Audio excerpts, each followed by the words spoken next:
Continuing on Hebrews. How's everybody doing, by the way, before we get into this? Good, all right.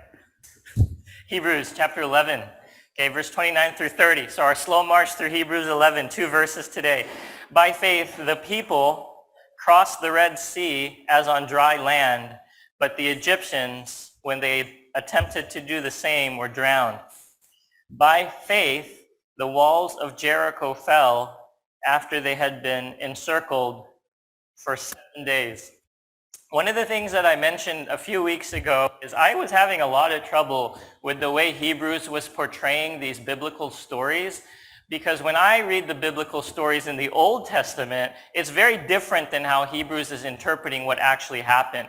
When I read what happened in Exodus and in Joshua and all these other things, it almost seems like a cautionary tale, right, of what not to do and how not to live and how not to follow your faith. We looked at Moses a few weeks ago, and in Hebrews it says Moses left Egypt by what? Faith. That's what Hebrews said.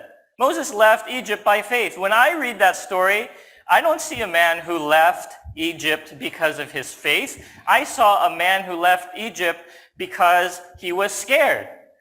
And for whatever reason, Hebrews is interpreting that story in a very positive light. And I read something like this where it says, by faith, the people crossed the Red Sea as on dry land. And I'm a little bit more cynical, but I want to put myself in their place. So just imagine yourself in their situation, thousands of years ago. And you have to understand what's happening, right? It's nighttime. And behind you is this Egyptian army that has been pursuing you for 25 days with their weapons, their chariots, their horses, and they're going to try to kill you with their chariots and weapons and spears and swords. That just doesn't sound appealing. That's what's behind you, and in front of you are two walls of water that are being held up by the wind. Okay. So if I'm in that situation, there might be an element of faith where I go, okay, I'm looking at a miracle in front of me, I'm just going to go for it. But if I was in that situation, I feel like what I'm being forced to do is choose between the lesser of two ways to die, right? Either death by spear and chariots or death by drowning. Because there's no guarantee that those walls of water are going to stay upright. And even as I'm walking through that path that God created, I wouldn't be walking just faith and just believing. I would still doubt, because at any second, who knows what's going to happen? The winds could stop, the winds could change, and the walls of water could come crumbling down. So why is it that Hebrews takes these people who are actually seemingly operating out of weakness or fear or even sinfulness, and Hebrews reinterprets what's happening as being acts of faith? And what I've kind of come to grips with is what is happening is it's highlighting the difference between what we see versus what God is actually doing in the background. Because through human eyes, which sees things very temporarily, I could look at Moses and I could see that man ran away because he was going to be accused of murder. That man ran away because he was scared. That's what I see. But what God is actually doing behind the scenes is, no. I'm actually taking Moses, and with these little incremental steps of faithfulness, I'm doing something in his life behind the scenes that is not evident at the moment. So from our view, here's a man operating out of fear. From view, here's a nation that is running away because there's an army behind them and it has no choice. But what God is doing behind the scenes is these incremental steps of faith where he's working in our hearts and their hearts in ways that we can't actually detect. But he's at work. And that the Holy Spirit is taking us from where we are to where we're meant to be. But it's oftentimes not so clear that that's what's happening, and it's oftentimes not on our timing, but on his.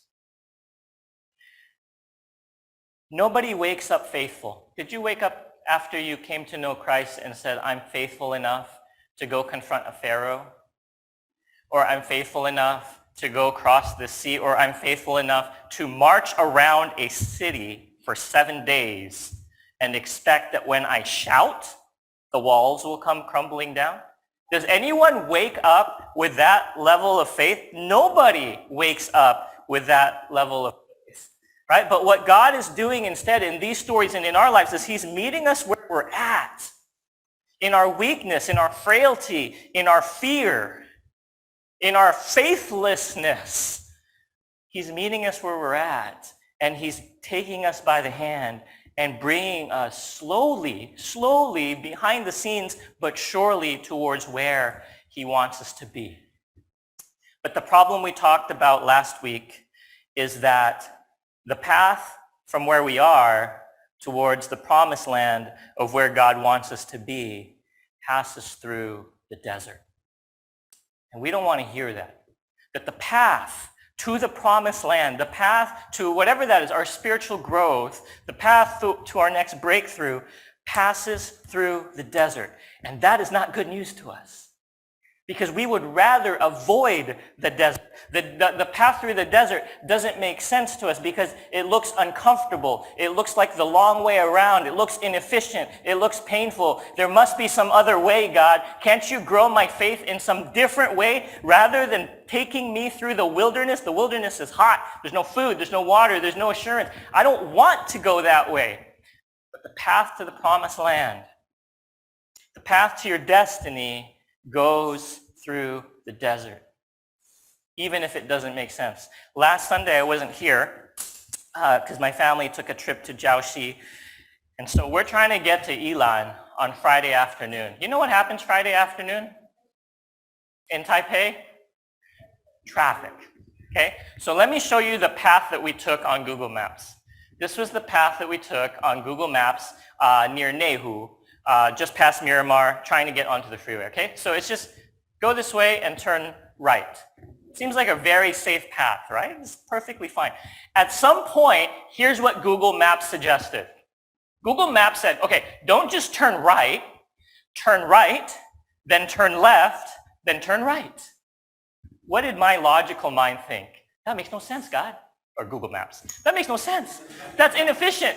I, during traffic, want to avoid left turns, but you're telling me to make a left turn and 2 right turns rather than a single right turn. So I didn't listen. I told my wife, ignore it, just keep going. Just keep going. And 30 minutes later, we got to where we would have been had we just followed the seemingly illogical steps that Google Map was suggesting.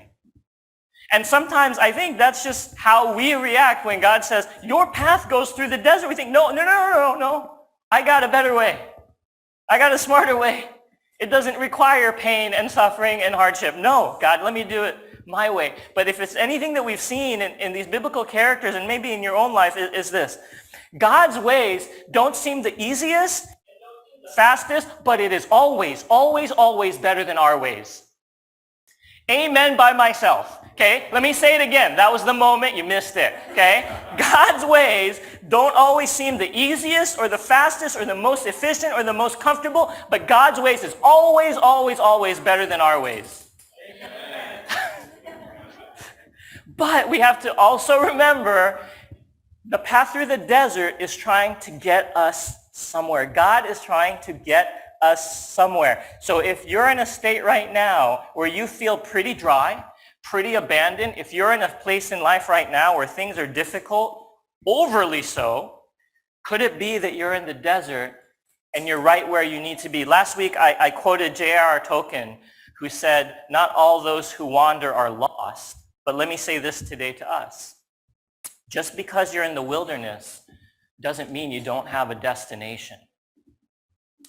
Just because you're in the wilderness does not mean you don't have a destination. It's so easy to feel lost when you're in this experience of dryness. It's so easy to feel like you're not heading anywhere when life just seems to be one difficulty after another. It's so easy to feel that way when it feels like God is not with you. But I want you to know that just because you're in the wilderness does not mean you don't have a destination. God is taking you somewhere. If you think about our passage, right, the people that marched around Jericho, 7 times in faith. I think they did that in faith. They weren't like that before the desert. What were they like before the desert? Even at the beginning of the desert, they were complaining. They were not trusting God. They were trying to do things their way. They were trying to figure things out on their own. And then you see after this wilderness experience where one generation had to wander around the wilderness, now there are people of faith.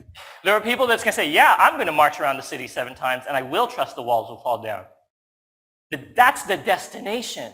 But the destination sometimes takes us moving through the desert. That's not pleasant, right? I don't often preach good news, by the way. Okay? So last week we talked about some of the things that God does in the desert. And one of the things God does in the desert is it just causes us to thirst, right? He causes us to thirst.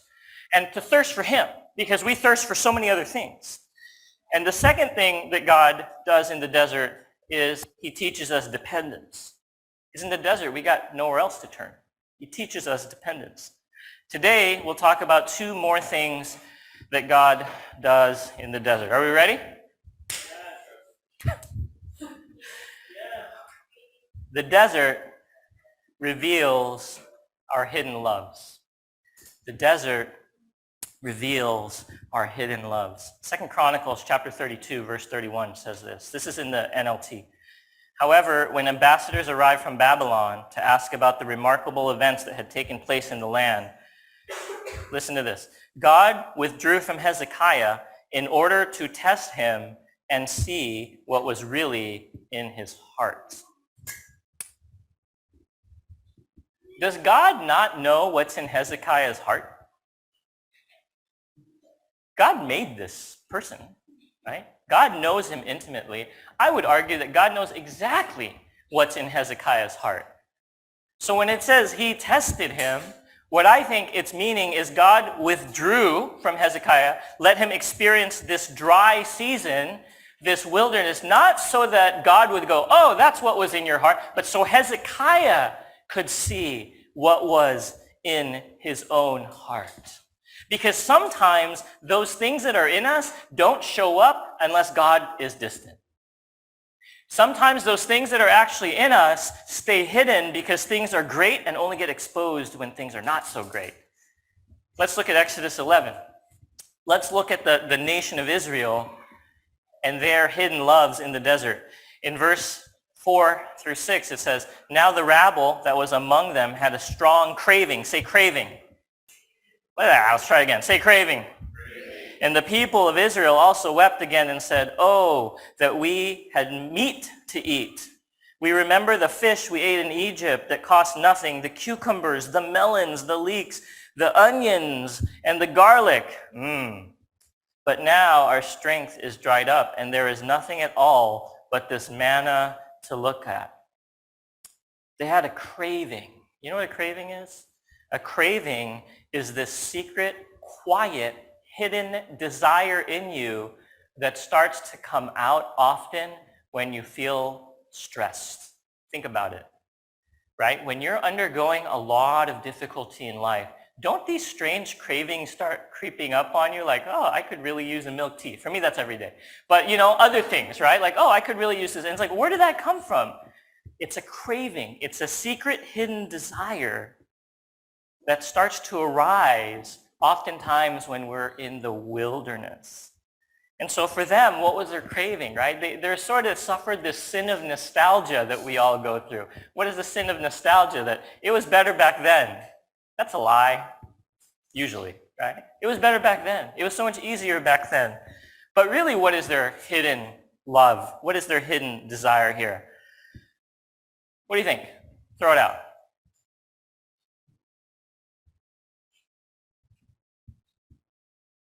We'll edit out the awkward silence. Comfort, maybe. What else? Yeah, I would say familiarity, right? Predictability, assurance, right? Those things. Think about it. In Egypt, you know how every day is going to go. Every day in Egypt is predictable. Your source of food is predictable. You go to the market, you get food. You want meat, you get meat. In Egypt, it's very comfortable. It's very predictable. But in the wilderness, life is no longer predictable. life is no longer safe. And so there's always this hidden desire in the human heart that wants predictability over faith. That we want to know what's going to happen over what might happen. If I give you a choice and I say, for sure, if you stay in Egypt, you're going to have all the meat you want, you're going to have all the needs met, you're going to have all these things, for sure. But if you follow God, you might or might not. The human heart would tend to gravitate towards the assurance and predictability over the faith. Was that craving always there for comfort? It was. It was always there. Is there faith that sometimes is a layer on top of it that hides that? I think yes. But when push comes to shove, when the faith starts to break down, the craving starts to arise. And it's the same thing in a lot of us, right? Are our hidden desires always there? I think they are. And here's what I've learned, and this is kind of scary. Oftentimes the things we struggle with, the desires we struggle with, are the familiar things that we struggled with before Christ. Isn't that true? Oftentimes the things and hidden desires that threaten to replace our faith in God are the very things that we struggled with before we knew God. Why? Because they're familiar. And they brought us comfort then. And now in the wilderness, we feel like they'll bring us comfort now. It was better back then, is what we think. So what the wilderness does is the wilderness invites us to abandon God to be able to place our faith and trust in other things. That's idolatry, right? So what happens in the desert is God sets us alone and things start to break down, and sometimes the ugliness starts to surface. I was reading a book earlier this year called The Dusty Ones by an author called A.J. Swoboda. He's actually pretty interesting. He's a pretty real Christian author. He's a pastor, but he's very open about his struggles with things like alcoholism and other things, right? So he's just a guy who's understanding that there's this journey I'm going through, and it's not always pretty, it's sometimes messy, but I'm still serving God. Here's what he wrote. The desert is a dry place. It's a lonely place. It's an isolating place. The desert is a place where you begin to wonder if you're serving a real God or not. In the desert, you realize that you are there in the dry place precisely because of your love for God. In the desert, it can feel as though God is gone, distant, disinterested, far away, doing something else.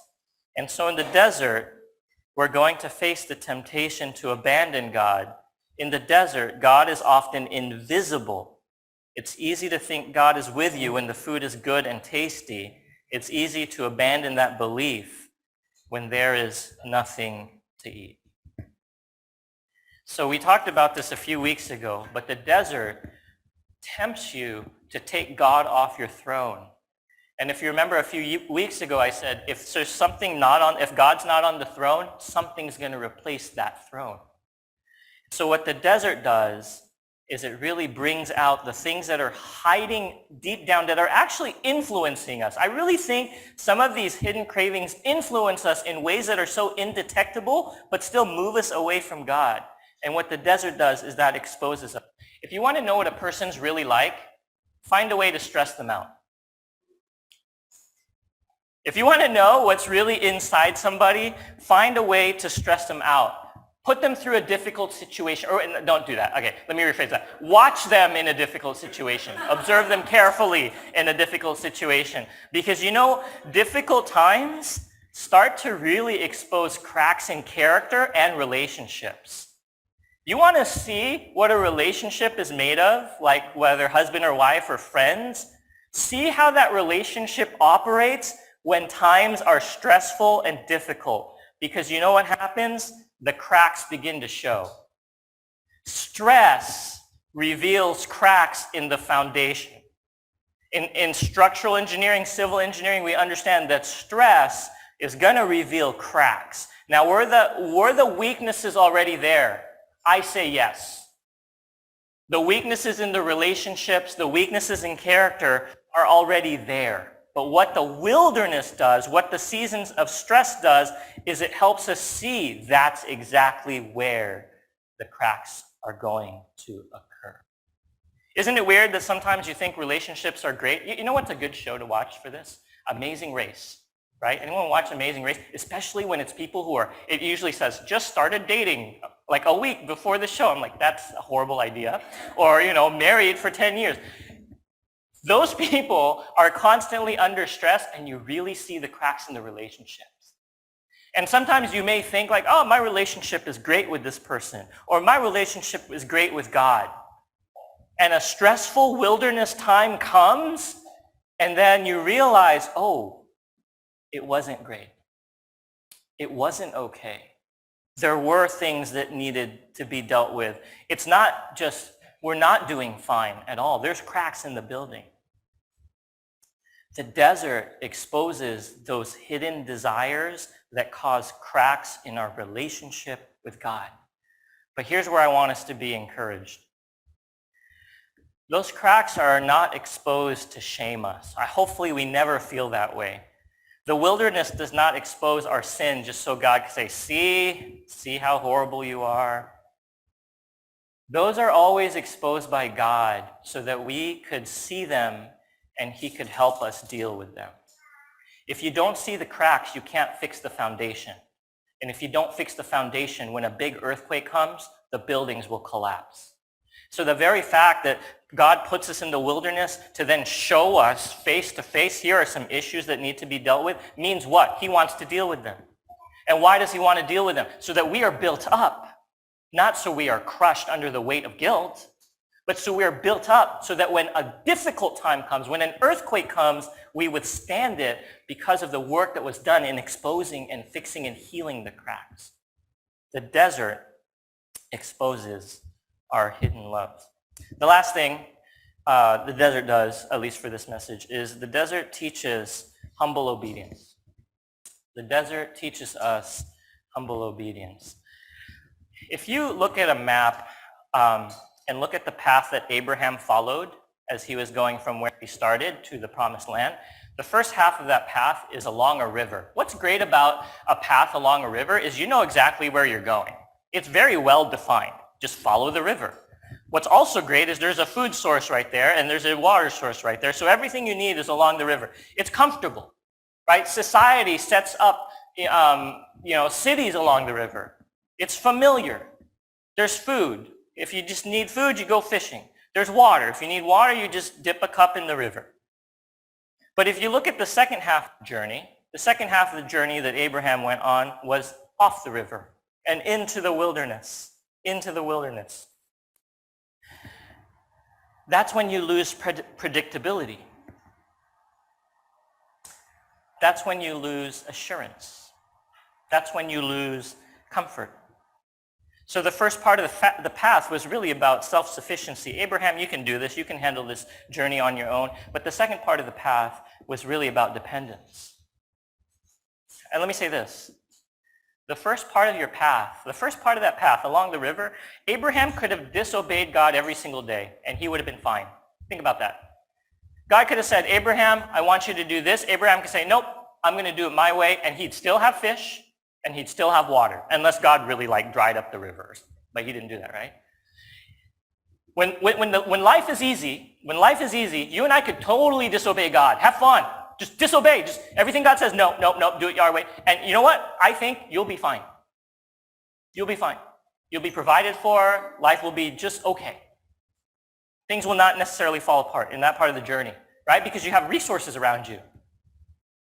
But in the wilderness part of our journey, where there's no more river to guide us, no more river to provide food for us, you and I can't solve any of the big problems on our own anymore. And so now disobeying God in the wilderness, that's dangerous. Disobeying God when things are great, you'll survive. You'll kill your spiritual life, but you'll survive. Disobeying God in the wilderness, that's dangerous.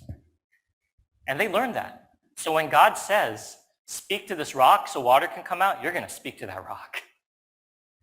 When God says, cross across this sea, you're going to cross.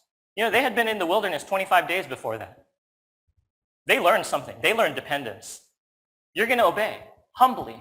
When God says march around the city, I know it doesn't make sense, but march around the city 7 times, guess what? You're going to obey. You're going to march around that city. Because along the river, we can make things work out, but in the wilderness is where we actually experience miracles and power. Think about that. Along the river, we can make life work. In the wilderness is where we are actually open to the possibility of seeing God do a miracle and something powerful in our lives. To close, I just want to read the story in Joshua, because our passage talked about Jericho. And I want to, again, just like with the Red Sea situation, put yourself in their situation. Okay? I'll read it, and we'll try to live it out. Okay? Now Jericho was shut up inside and outside because of the people of Israel. None went out, and none came in.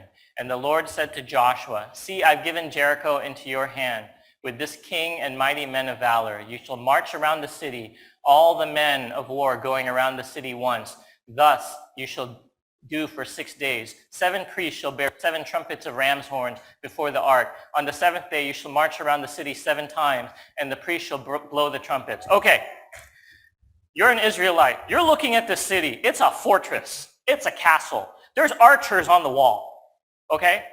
They're well guarded. They're well supplied. It's a very powerful outpost. No one has been able to take the city. Nobody. You're looking at the city, and here's what God says. Here's how I want you to beat the city.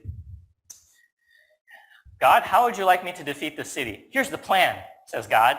Let's walk. Let's take a walk. Like a walk in the park, right? Just walk around, like Da'an Park. Walk around 7 times. Just walk around Jericho 7 times. Okay. And then what? And then there's going to be these priests, right? And these priests are going to have trumpets. Okay, trumpets, great. What about, spears? Can I suggest chariots, God? Can I suggest bows and arrows, God? No, they're just going to march. You're just going to march. You're going to walk. You're going to take a walk, and then you're going to do this 7 times for 7 days. 7 days you're going to do this. And, the people in the city, they're going to look down at you. Their archers could hit you from where they're at. They're going to think you're weird. They're not going to be nervous. They're not going to be scared. Maybe they'll even be galvanized to think, oh, we got this. But I just want you to walk. And then the priests are going to blow the trumpet. That's the plan. Okay? What do you think about that plan? What if I said, okay, let's take the 6th floor. Okay, kind of a sore topic, but 6th floor. Can't pay for the 6th floor. God, what do you want us to do? Here's what I want you to do. I want you to walk around the 6th floor 7 days. Okay, should we raise funds? Nope, just walk around the 6th floor. And then what, God? Should we fundraise? Nope, blow trumpets. Okay, then let's move on. Verse 5. And when they make a long blast with the ram's horn, when you hear the sound of the trumpet, then all the people shall shout with a great shout, and the wall of the city will fall down flat, and the people shall go up, everyone straight before them. So here God fills in, oh yeah, by the way, Israelite, not only will you march, and not only will the priest blow the trumpet, you're going to shout. You want me to do what, God? You're going to shout at the wall. God, do you understand acoustics? Like, that's not going to work. Like, what is shouting at a wall? I just want you to shout at the wall. That's what God's saying, right? Are you going to be like, okay. I'm not.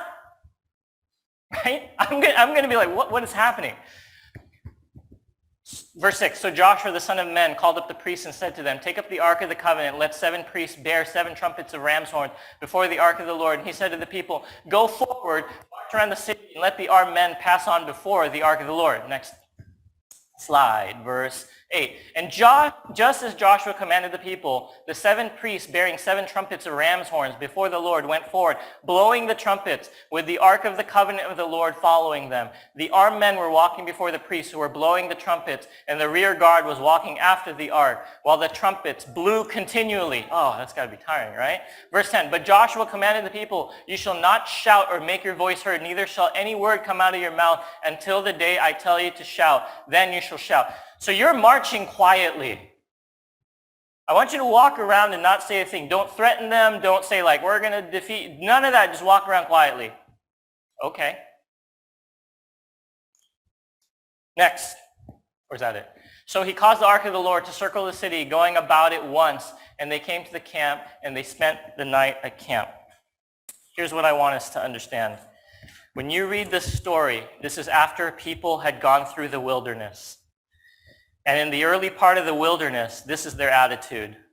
I'm not going to do it God's way. I'm going to make a golden calf because I want to be able to control my God. I'm not going to wait for God's timing. Moses, you've been up in that mountain too long. I'm going to make a golden calf to make things work out in my timing. Their first part of the journey was them being completely self-sufficient. And now, if you read what actually happens at the tail end of the journey, they're not self-sufficient. They're humbly obedient. And they say, yes, God, I'm going to do it. Yes, God, as crazy as it sounds, I'm not going to question it. I'm going to obey what you're saying. The desert teaches us humble obedience, but I want to end here. I want us to understand something. Humble obedience does not mean that God has beaten down our self-confidence so much through the wilderness that now we have no choice but to obey him.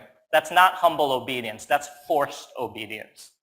Humble obedience is not Moses or Joshua going, all right, God, I guess I got to listen to you because every time I haven't listened to you, things have fallen apart. Humble obedience does not come from a people who feel defeated and just sort of beaten down so much that they have to obey God. That's not humble obedience.